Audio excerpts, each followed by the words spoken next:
Nos episódios anteriores, vimos como o espaço e o ambiente influenciam a aprendizagem e até mesmo as relações.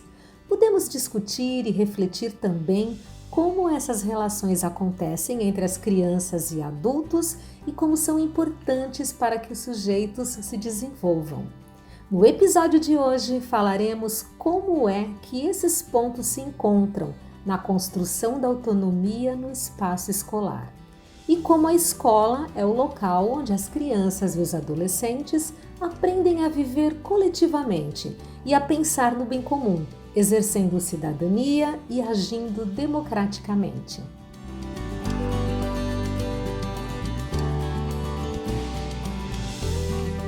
Mas afinal, o que é autonomia? Diferente do que o senso comum possa dizer, ela não se refere à liberdade plena. Para que a autonomia aconteça, dependemos de outras pessoas, dependemos da ligação que os sujeitos estabelecem entre si. A autonomia envolve o respeito pelo pensamento e pela ação do outro dentro dos contextos em que vivem e socializam. Para Piaget, respeito mútuo é o sentimento regulador das relações com trocas equilibradas entre crianças e adultos. A autonomia está muito além de um conceito. Eu entendo ela como um princípio básico da liberdade do indivíduo em organizar livremente as suas experiências e as suas escolhas. Para a gente falar sobre o processo de construção de autonomia na Lumiar, primeiro eu acho importante esclarecer o conceito de autonomia no qual a gente se baseia. Então, para nós, a autonomia é inseparável da atuação do sujeito no coletivo. Ela é a atuação autoral, crítica, consciente e responsável do sujeito na sociedade. Então, para que ela seja construída de forma consistente, ela requer o desenvolvimento de outras habilidades que subsidiam essa construção. E requer uma estrutura física e organizacional capaz de sustentar, de promover, de oportunizar esse desenvolvimento. E ferramentas que evidenciem essa aprendizagem, né? E a Lumiar foi toda construída nessa direção, né? Tanto em sua forma física quanto sua metodologia. Na autonomia, as pessoas obedecem e seguem regras pela compreensão e concordância com sua realidade, ou seja, com os motivos para que as ações sejam um bem para todos. Diferente do que ocorre na heteronomia, quando obedecemos às regras porque temos medo da punição, castigos e penalidades. Já que para ter autonomia é necessário respeito, então é preciso que se reconheça crianças e adolescentes como sujeitos históricos, que produzem cultura, que possuem deveres e direitos. Isso significa dizer que as relações precisam ser horizontais nos contextos de construção coletiva de conhecimento. Todos precisam de escuta ativa, precisam ter voz e se sentir ouvidos. Para isso, adolescentes e crianças precisam de liberdade para confrontar ideias e até mesmo autoridade. Só aprendemos a ser nós mesmos, a ser críticos, ativos, quando tomamos decisões e pensamos por nós mesmos. Como diria Freire, ninguém é sujeito da autonomia de ninguém. Se o sentido escolar está na formação cidadã do presente, porque os estudantes são sujeitos de direitos e deveres, é necessário que participem de decisões, elaboração de regras, da organização do espaço escolar. Na escola, é importante que a gente entenda que a autonomia acontece nas coisas se fazendo e não nas coisas feitas. Porque durante o processo de fazer, o estudante está imerso em diversas experiências e movimentos que exigem dele atos de responsabilidade, ética e o próprio fazer, que exige organização e muitas outras competências. Portanto, uma escola com estudantes autônomos é uma escola atravessada de experiências e coisas a serem feitas. Então eu diria que para desenvolver autonomia na escola, é importante que você promova o protagonismo das crianças, porque elas são capazes, nós temos que acreditar que elas são capazes. E a categoria fundante desse processo todo é o diálogo. Sem diálogo não é possível pensar em gestão democrática, em desenvolvimento da autonomia. Eles precisam aprender a argumentar, a contra-argumentar, e isso favorece todas as outras aprendizagens, porque eles passam a ter uma consciência crítica a partir do momento que participam dos projetos, que são responsáveis pelo desenvolvimento das situações escolares, e dessa maneira, qualquer criança, sendo empoderada com responsabilidade, dá conta de desenvolver na sua escola a autonomia. Autonomia não é deixar que façam tudo o que querem, a hora que querem, sem considerar o contexto e as pessoas. O ser humano se constitui dentro das relações sociais e, portanto, o aprendizado inclui interdependência de todos os envolvidos. A autonomia se manifesta na autorregulação das ações dentro dos movimentos de interação social e cultural. E como acontece a autonomia na escola?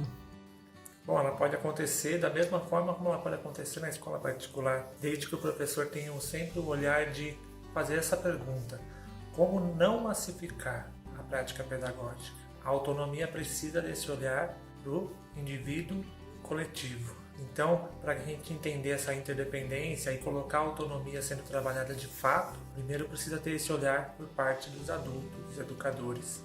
E, aos poucos, a criança vai desenvolvendo níveis de autonomia. Isso é muito importante mapear, né? Nível de iniciação, de desenvolvimento, de aprofundamento, o que ela já consegue fazer sozinha, o que ela ainda precisa de andaimes ali, né, para ajudar ela a subir. Então, o mais importante é esse olhar, né, para que a gente não massifique e consiga ver como cada um está no seu estágio de autonomia. Para desenvolver autonomia na escola, seja ela pública ou privada, se faz necessário ter isso como meta. E onde a gente insere as nossas maiores metas? No nosso projeto político-pedagógico. Se isso se torna uma prioridade no contexto da escola, é possível realizar sim, por meio de inúmeros projetos, por meio da formação continuada de professores, para que todos entendam o real conceito de autonomia, para que todos compreendam que a autonomia se desenvolve e para desenvolver você precisa exercitar. E como a gente exercita? Eu atuei por muitos anos numa escola pública de classe menos favorecida e lá foi bem possível desenvolver um projeto de assembleias escolares que se iniciava com a escolha de representantes de classe. Porém, nas assembleias todos podiam participar, mas os representantes eram aqueles que puxavam a pauta, ou que faziam um registro da pauta, ou aqueles que levavam a demanda, porque nós tínhamos as reuniões ordinárias e as extraordinárias, quando aparecia alguma coisa diferente. Uma outra questão que é bastante importante e é tranquilo desenvolver na escola é a criação do grêmio, onde também passa pelo desenvolvimento da autonomia, pela formação para o protagonismo infantil, onde eles aprendem a trabalhar por representatividade, organizar eventos, fazer listas para que esses eventos tenham uma organização. Na Prefeitura de Santos nós tínhamos um outro projeto que era de ouvidor mirim, e nós também tínhamos 2 ouvidoras que eram assim sensacionais. Elas sabiam tudo da escola e andavam com o caderninho se sentindo extremamente responsáveis. E nossas práticas são baseadas em projetos que partem da curiosidade e do interesse dos estudantes e são planejados junto com os estudantes. Então, assim, eles são coautores dos projetos, autores dos seus produtos finais, né, e do seu processo de aprendizagem. Além disso, os projetos são coletivos e para se chegar num consenso é necessário um árduo processo de negociação, de responsabilidade consigo mesmo e com o coletivo. E também a gente convida os estudantes a construírem coletivamente os combinados que regem o convívio diário na escola. E as rodas, né? Nas rodas a gente discute, conversa, encaminha problemas do dia a dia ou ideias que possam nos ajudar a conviver e vivenciar o espaço escolar, desfrutando do melhor que ele pode oferecer.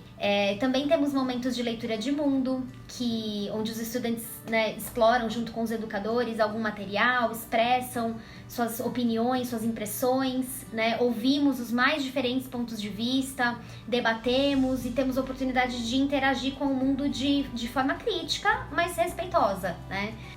Toda a nossa estrutura é propícia para isso. A gestão democrática escolar envolve gestão participativa nos processos decisórios que incluem estudantes, educadores e colaboradores. Ela envolve abertura ao diálogo, dinâmicas de escuta, respeito às diferenças e a superação de limites estruturais de ensino. Para que ela aconteça, é preciso comprometer professores e estudantes de forma ética, de maneira que integrem e respeitem uns aos outros. Nesse comprometimento, devem compreender suas próprias limitações, que reconheçam justiça e injustiça ao mesmo tempo que constroem um sentido de autonomia e responsabilidade. Não é uma tarefa fácil para os professores, porque muitos deles não aprendem em suas formações iniciais a desenvolver nem sua própria autonomia e tampouco a vivenciaram enquanto alunos antes de entrar na universidade. Um ponto bem delicado, bem importante dessa construção é a autonomia dos próprios educadores, né, que conduzem todo esse processo. Eles precisam estar em um constante processo formativo em direção à autonomia, atuando de forma autoral, consciente, responsável. E isso só é possível dentro de um ambiente de gestão participativa, né? Onde há espaço para a criação, para a autoria, para o questionamento, onde há flexibilidade no currículo, né? Onde as relações são horizontais, e principalmente onde há diálogo, né? E a Lumiar foi idealizada, construída e toda organizada em torno desse objetivo. E aí, o professor precisa se deslocar do lugar de quem cobra e recebe tarefas prontas para o lugar de mediador que constroem junto e que de forma contagiante se interessa pelas ideias, dúvidas, curiosidades e inseguranças e que dá significado às experiências oferecidas. Essas ações que proporcionam mais autonomia dos estudantes, elas não podem ser aleatórias ou acontecerem por acaso. Esse princípio, o da autonomia, deve fazer parte de um programa da escola. Por exemplo, as famílias precisam conhecer as atividades que acontecem e saber da importância e experiência em que todos estão vivendo e dando sentido e significado ao que se aprende. A autonomia se constrói na prática, assim como a democracia.